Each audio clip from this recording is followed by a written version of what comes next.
Welcome back to Rivals. Scott Mitchell here with my magical poof of Jason Buck. This is what he looks like without a beard and mustache. No, I'm just kidding. This is Jeremiah Jensen, sports anchor at KSL.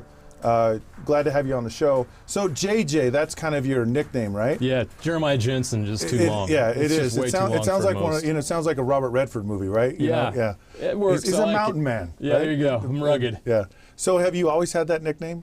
No. When did you get the nickname? When I started in television. Really? It goes back to, so I started at KSL in 2005, true story. So my first day, and they're tossing to me, and Bruce Lindsay, I'm brand new. So right. Bruce Lindsay says, what's his name again? And somebody says Jeremiah Jensen.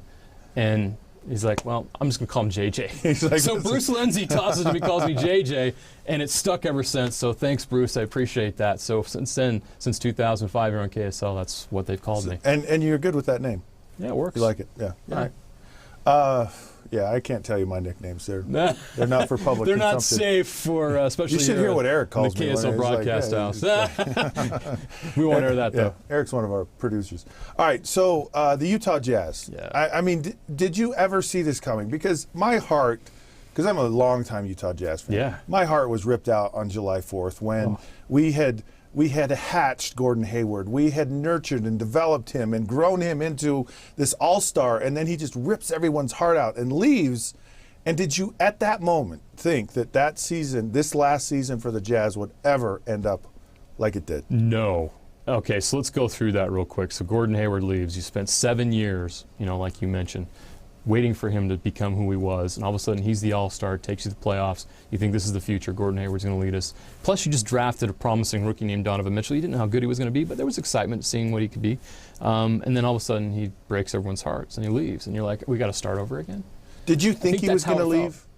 I mean, when it was going, because I always thought he was going to stay. Looking back on it, I feel foolish because we should have saw it coming. Yeah. Because I saw a distance growing with Gordon, just like what's the word I'm trying to think of? I guess a distance works. Yeah. An aloofness. Yeah. Where he wasn't really engaged in interviews. He didn't seem engaged in a lot of the things he used to be engaged with, even maybe with the community and stuff like that. There was just this kind of, going through the motions, robotic thing to him. And it told me, I didn't see it at the time, but I'm looking back on it, it's like he probably had his mind made up a while ago. Beforehand. And he was just trying to do the best he could for himself to get through the season. He wanted to win, I'm sure. I'm not saying that. But I think he already had his eye on what was going to happen in the summertime. I think he wanted to be reunited with Brad Stevens the whole time. They had to have talked. Come on. I mean, he's his college coach. I had my college coach I talked to all the time. Right. Throughout my entire career. It wasn't like, we'll never talk about it. I had coaches that I wanted to go play for, or they wanted to come and coach where I was. So that stuff happens all the time. Yeah, and there's no doubt that happened in this case. And it just felt to me, after looking at it and seeing how things played out on July 4th, that was already predetermined what he was going to do. We tried to make it. I mean, even the players on the team, when they're communicating with him around that time, even in San Diego when they're meeting with him, felt something was up. Yeah. So that was really no surprise. But to lose Gordon Hayward coming into the season, you felt like they would maybe get to 8th, but everything had to go right. Like they had to stay healthy. And it didn't happen that way. And so you're at 19-28 in January, and you think, well, it's a nice rebuild season. We're watching Donovan Mitchell play and become a great player. Looks like a star player, but you didn't see what was coming in the playoffs. Do you start at that time having the conversation of, okay, should we tank the season? Take note. Yeah. The hashtag take note was starting to circulate on Twitter. Yeah. I'll be honest, I started saying, okay, we need to start making plans for the NBA draft. And so when we're watching these college kids, we need to keep an eye on the top 10 guys, and so we're ready to go with our coverage in May and June. I mean, we're seriously having these conversations about who the top 10 guys in the draft could be. So there was no indication at that point, or no hope from my perspective, that they could go on a run in the Western Conference when they were 10th, and they were something like 8 or 9 games back of the 8th spot to be able to come back and do what they did. So it was over. Yeah, there's just no way. Even if they get together and make a nice run, and who knows. But it was never a thought at that point. And for them to go on a run where they finished 29-6 to end the season in the last 35 games, and for Donovan Mitchell to not only emerge as a future star, but really a player that's going to be a superstar, there's no doubt about it. 38 points in a closeout game in the playoffs was unbelievable. So what a journey it was. And so this process that they're in now, after what Gordon Hayward did in the summer to where they are now, all of a sudden they look like they're one player away from being a contender again, which is amazing. See, I look at the Western Conference Finals between Houston and Golden State, right? And Golden State is the gold standard right now. And so you look at the Jazz's current roster and you say, is there a Klay Thompson in there? Are there some of these? Because that's what I think is so special about Golden State is they have their stars, Durant and Curry, but it's those role players, and they understand those roles so well, and they play them so well, and they're so good, and they just their basketball IQ, the way they all play together, is just so impressive. And on the Jazz roster right now, are there those players in waiting, or are we fooling ourselves, or do we have to go out and find it? Because I think when George Hill left and they go get Ricky Rubio, I think a lot of people are like, well, he doesn't have a shot. He's pretty good. He's a good assist guy. I think Ricky Rubio can be a really special player in concert with Donovan and with Joe Ingles and with Rudy Gobert. I think he's the engine that just makes everything go. But are there other players? There has to be. You got to go out and get somebody else. I mean, we watched the Rockets series, okay? They lost in 5 games.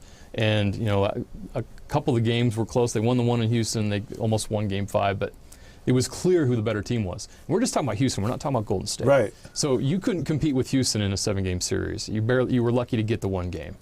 And the Warriors, who knows what we would have learned from that. But we're watching Game 1 Rockets-Warriors, and we're like, whoa. Okay, the Warriors are that much better than the Rockets. You mentioned Klay Thompson and referred to him as a role player.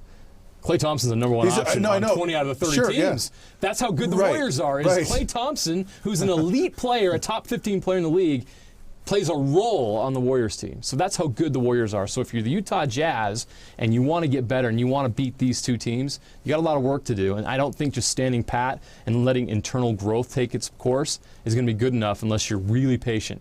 I think if you want to get to the next step, you're going to have to make some moves. Now, how do they do that? That's a question. I think in this offseason, free agency is not the way to do that. The free agent crop is just not that good. You're not going to get LeBron James. You're not going to get Paul George. Do you want them, though? I think Paul George would be perfect. Maybe Paul George, but Paul George is a 3-and-D guy that's going to be an elite scorer. Add his offensive production and his ability to defend to a team that's already elite defensively and needs that boost offensively. He'd be the perfect fit. He'd be exactly what they're looking for. And then if you add like a stretch 4 to create more space for these guys to do their thing, all of a sudden the Jazz could compete with those 2 teams. Calm down, Jazz fans. Not going to happen. I'm sorry. I don't think Paul George is coming here. But why is it not going to happen? Is it just because of the market in Utah? Is it the perception? I mean, does Utah have? You look at San Antonio. You look at OKC. They're kind of those smaller mid-market teams, and they've been able to have success, attract that talent. Can Utah do that, or is it just? Are we just have such a chip on our shoulder that no one in the world likes this kind of thing? Is there ever a chance that one marquee, big-time name like a Paul George ends up in Utah? I say no in this situation because of the circumstances. I think he can get paid more money in Oklahoma City, and I think he wants to play for the Lakers. That's his team growing up. Okay. So I think there's a draw for him to go there. Can the Jazz get one of those guys here in the future? I think so, and there's 2 words why. Donovan Mitchell. Yeah. Players are going to want to play with Donovan Mitchell. They're going to know that they're a winner. Quinn Snyder, I'll throw that out as well. Quinn Snyder's a lot of respect around the league. And so Donovan Mitchell, Quinn Snyder, the fact that Rudy Gobert is there to protect the rim makes it a lot easier for guys, especially guys that aren't great defensively, and cover up a lot of your mistakes. So I think there is a possibility in the future they can do that. I just don't think that future is right now. And I don't think outside of those guys that I mentioned in free agency, there's a guy out there that's going to be a huge impact player that can come in here and be a part of that core. Maybe in 2019. Maybe they do it via trade. I think Dennis Lindsey, there's going to be a lot of trade stuff going on. I mean, because money's tight this year in the NBA. And so how are teams going to rebuild? How are teams going to add the guys they need? It's not going to be through free agency. It's going to be through trades. And you're going to see a lot more trades this offseason than you have in the past. Okay, we're going to take a break. Can we come back for one final segment? Let's do it, absolutely. Okay, because this is going to get personal. Okay. Are you ready for this? Well, are you ready for this? Yeah. Oh, you'll be ready for it. Trust me. All right, we're going to take a break. We'll be right back.